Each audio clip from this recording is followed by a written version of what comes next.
ভাই সত্যি কথা বলতে গেলে অনেকদিন পরে আজকে টি-20 খেলা দেখলাম। মানে ওয়ার্ল্ড কাপ যেমন হওয়ার দরকার তেমনভাবে হলো, ঠিক আছে? না এতদিন যে বোরিং ওয়ার্ল্ড কাপ চলছিল নিউ ইয়র্কের মধ্যে, ভাই প্রচণ্ড বাজে ওয়ার্ল্ড কাপ চলছিল।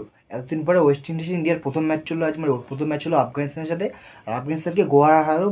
আফগানিস্তানকে বেশি নয়, মাত্র 44 রানে হারালো, ঠিক আছে?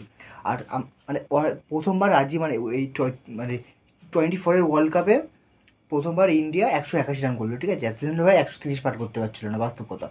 আজকে সবাই ভালো করেছে। রোহিত শর্মা আজকে কোহলি যে রোহিত শর্মা প্রথমে গেছে, কোহলির সাথে বেটার এক্সপেক্ট করেছিলাম, বাট কোহলি 24 রান করেছে, মোটামুটি চলবে।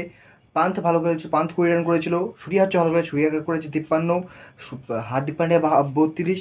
আর লাস্টে ভাই অক্ষর পটেল আছে 12 রান করে গেছে। একটা ইম্পর্টেন্ট ম্যাচ ছিল। আর যদি আমরা আফগানিস্তানের বলার কথা বলি, আফগানিস্তানের বলার হচ্ছে দুটো বলার হচ্ছে ভালো ছিল, সেটা হচ্ছে রাশিদ খান। রাশিদ খান তিনটে উইকেট নিয়েছে। আর একটা হচ্ছে ফজল হক ভাই 3টে উইকেট নিয়েছে। এটা দুজন ভালো বলার ছিল। আর যদি ইন্ডিয়ার বলার কথা বলি, ভাই ইন্ডিয়ার বলার হচ্ছে আর্শদীপ প্রথম ওভারটা একটু ম্যাঙ্গা হয়ে যাওয়ার পরেও বাস আর্শদীপ সিং ভালো বল করেছিল। আর্শদীপ সিং 3টে বল করেছিল। বুমরা হচ্ছে বেস্ট বলার ছিল যে বুমরা ম্যান অফ দ্য ম্যাচও হয়েছে। 4 ওভারে 7 রান দিয়ে 3টে উইকেট, ভাবছে বেস্ট বলার হচ্ছে বুমরা ছিল।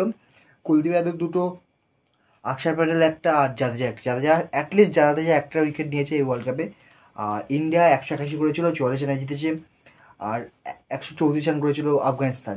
তো বলতে গেলে একটা ভালো জিত। চলো আজকের মধ্যে এতটাই। Tata, bye bye.